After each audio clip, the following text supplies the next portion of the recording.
What's up, guys? Hoarder here, and welcome back to episode whatever this is in my beginner metal detecting review series, where each and every Sunday I show a new metal detector priced under $200 so you guys can see what they can do and what they can't do and decide if this is the machine that's right for you.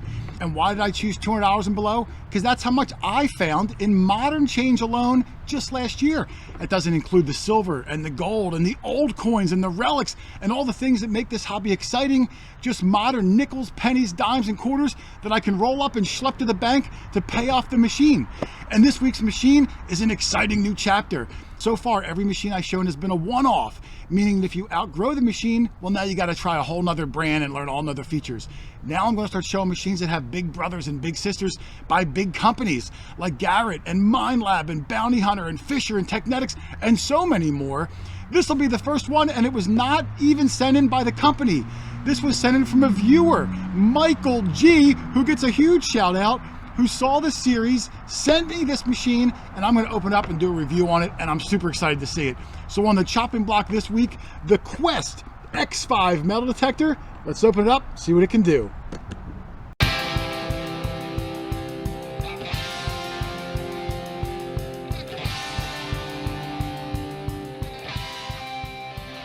All right, so here it is, the Quest X5 metal detector. And like I said, the first machine that you can grow with the company if you like it. They have bigger and better models, the X10, the Q20, the Q40. I think their new Q60 has multi-frequency. So as the machines get more expensive, you get a lot more features for your money. But let's see what's included in the X5 instruction booklet, which we will look at later. Looks like the top and bottom of the arm cuff, which mounts on the shaft, if you've seen on the other videos. This looks like a strap, and there's a USB cable in there. There's USB because this is the first machine that does not run on batteries. This machine is rechargeable with a USB cable, an incredible feature. Man, there's nothing worse than having to run out and buy batteries all the time. Here's the control box. I love looking at the control box. I'm really excited to see that. Here's your upper rod, your lower rod, and your middle rod. And then underneath at the bottom is their coil. Look at that thing. This is the first coil that I've shown that wasn't a round coil. So you're going to get a nice elliptical size coil, which is really good for getting in the tight spaces or separating between targets. I have a small one on my Note to Macro machine. Oh, I love it. I use the big one in the farm fields and use one like this in your houses and yards and things like that, and especially in trashy areas. So that's awesome. Let's line it all up, take a better look at it, and then we're going to assemble it.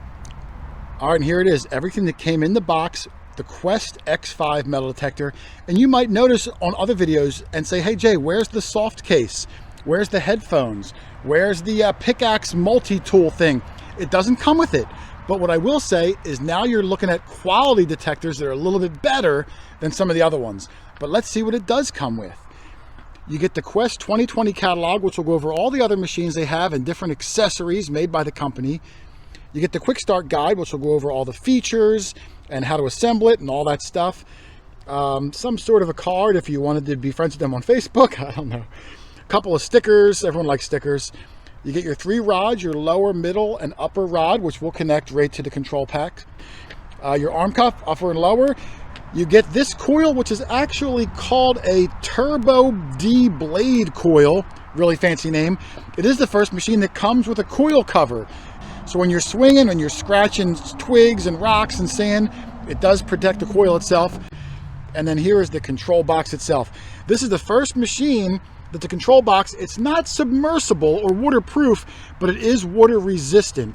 Under this flap is where you have your plug for your USB charger as well as your headphones. So this machine can get wet. They say you can use it in the rain. You can't submerge it though. So I would be careful with it, but it can get wet, which is really nice. There's your speaker back there. So I'm gonna do a quick assembly with the hokey music. Everyone loves the hokey music. And then we're gonna fire this thing up. Okay, before I start the hokey music, real quick with the rods. This middle rod is optional. If you were gonna give it to a kid, you'd pull the whole middle rod out. I'm gonna put that to the side for now. This is the lower rod that'll connect to the coil, no big deal. But this middle rod is the tricky part because you actually have to get a screwdriver and take these screws out and disassemble it in order to mount this rod. So that's where we're gonna put the hokey music on. Let's do it.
right, there it is, the Quest X5 metal detector, fully assembled in all its glory.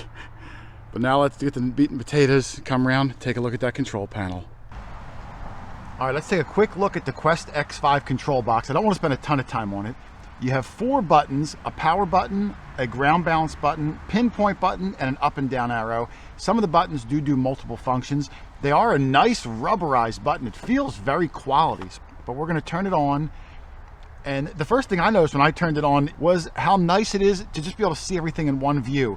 You have all your notch bars at the top, your depth at the bottom, VDI number in the middle, you have your sensitivity over here, and you have your mode at the bottom. Everything in one easy to see screen. I do like that. To get to the different modes, you just tap the power button. So right now we are in coin mode, where we only hear the top 3 of the 5 possible target ranges. If we hold it down and click it once, we're in jewelry mode. Now we hear 4 of the 5. We just wouldn't hear iron. If we tap it again, all metal mode, now we would hear all 5 notches. Those are your 3 modes. You can discriminate out in the jewelry or in the coin mode. If you go over and click on it, right now you see that one's highlighted. If I arrow, now this one's highlighted. Whatever one's highlighted, if I hit the power button, you'll see that square goes away. Now I just discriminated it out. And if I come back over and highlight it, I can discriminate it right back in again. So you can discriminate out certain of the 5 notch segments in jewelry mode and in coin mode. You cannot in all metal mode. It's all metal, and that's what you get. At any time, you can hit your up and down arrow, which will control your sensitivity. So right now you'll see this is my sensitivity going up. Eventually you'll see it hit H, which means high. I can take it all the way up to 99, or I can hold it all the way down. And let me see how I hold it if I go down. It does, and you see the sensitivity falling, falling, falling. Sometimes you'll have to adjust the sensitivity to your environment. You want to get as high as you can while keeping the machine stable. You have your battery indicator life. Like I said, it is a USB charging battery, which is great. On the side, you have a volume control up and down. And on this side, you have a headlight. It shines down onto the ground. And there's a Wi-Fi button. I honestly don't think the Wi-Fi button does anything. I couldn't find anything in the book, nothing in the manual. I tried to sync up something. So maybe they use the same chassis on the X10, but the X5 just can't figure out what that thing does. Now, one thing about this machine that I know beginners are gonna have a hard time with is if I come over to the all metal mode. All metal is a 1 tone. So if I swing over it with a piece of iron or a big silver coin, listen, here's the iron. There's my tone. Here's a big silver coin. Same tone. Sure, you can try to use the VDI number, but if you detect based on a VDI number, you're gonna be in trouble. So what you can do, I found, is if you come over to the jewelry mode and use your notch segments to notch back in all 5 modes. Now, essentially, you're back in all metal, but you're gonna have multiple tones. So same thing with the screw, low tone, and with the coin, high tone. So you're essentially still in all metal, but now you're using discrimination. You may get slightly less depth, but at least you're gonna know what the heck you're digging. And then, like I said, over here is your target depth indicator. If I swing something over it, you'll see right there 2 inches. If I pull it away, up, now it's at 6 inches, and it gives you a number to correspond with it. That 92 is for Walking Liberty half dollar.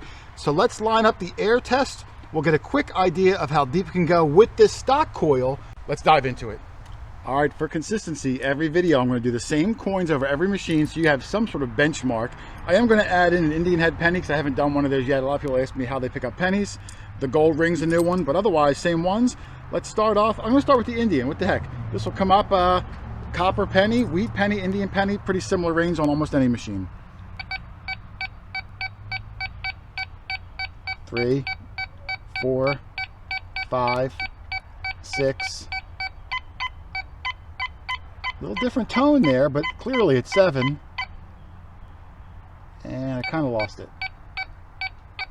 7 inches. 7 inches on a copper Indian head penny. Well done. Buffalo nickel. 2, 3, 4, 5, 6, 7. Tone changing. 8. Now it's a high tone. That's weird. I'm way up by 9. Starting to lose it. somewhere around 8¼ maybe 8½ buffalo nickel. That's pretty good depth. Let's try the little conducting mercury dime. Now, maybe I'm going to say 5 inches, maybe 6 inches. Let's see how it does. 2, 3, 4, 5, 6. Ooh, a little more. 7. Maybe 7 inches. That's not bad. These are hard to find at depth, especially, man, if they're on edge, you're gonna have a hard time. Good job on the mercury dime. All right, next one, 1927 standing Liberty quarter, one of the prettiest coins ever, and I think I dug this sucker. Here we go. 2, 3, 4, 5, 6, 7, 8.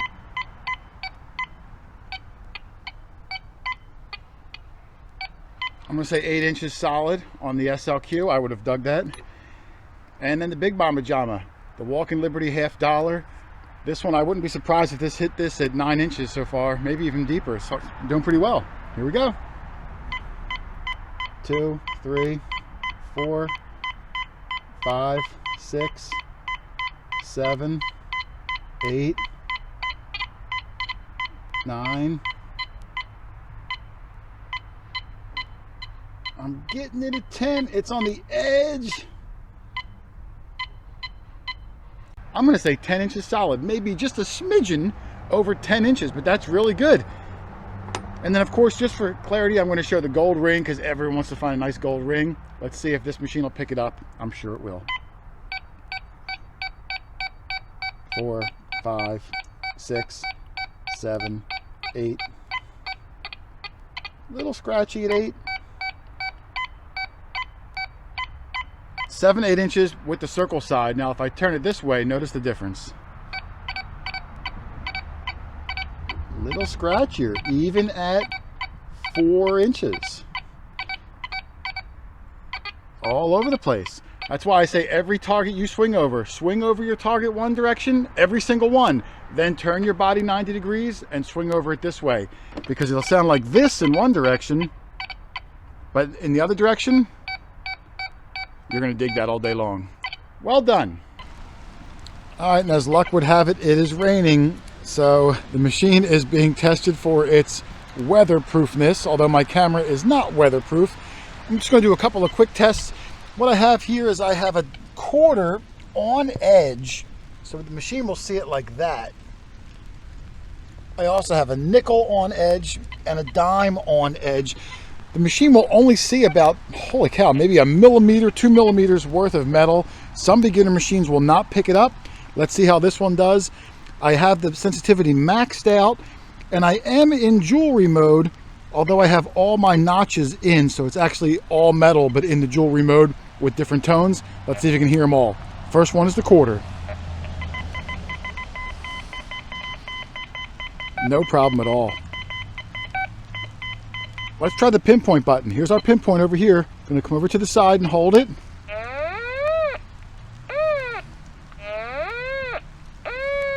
It's actually pinpointing a little off. There's the quarter.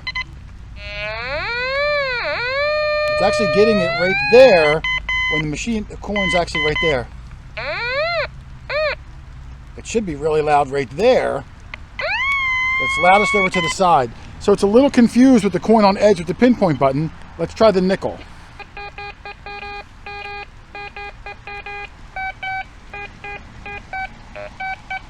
Clearly hears it. Let's see if the pinpoint works better. Pinpoint. Same thing.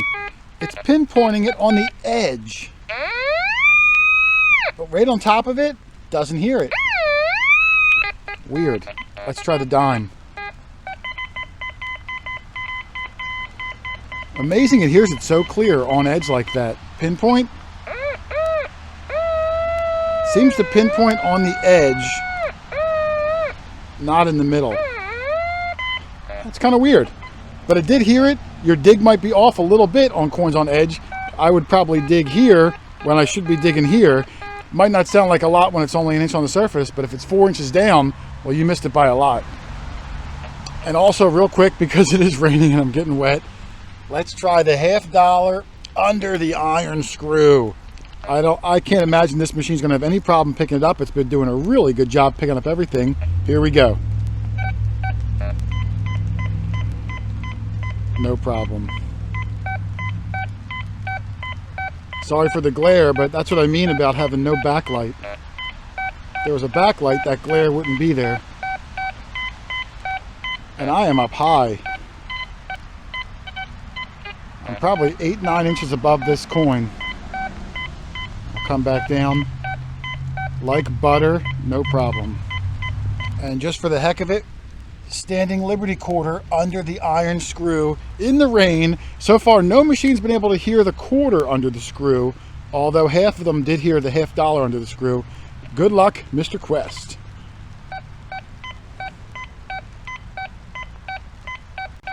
It's a little confused. You can hear the tone bouncing a little bit, but I would dig that. And I'm up about maybe 6 inches now. Probably loses it up here about 8 inches. No problem down here. Wow. All right, what the heck? Mercury dime under an iron screw. So far, no machine's even been able to hear the quarter. Let's see if this machine can hear it. Again, max sensitivity. Everything open wide up, even though I'm in jewelry mode. Here we go.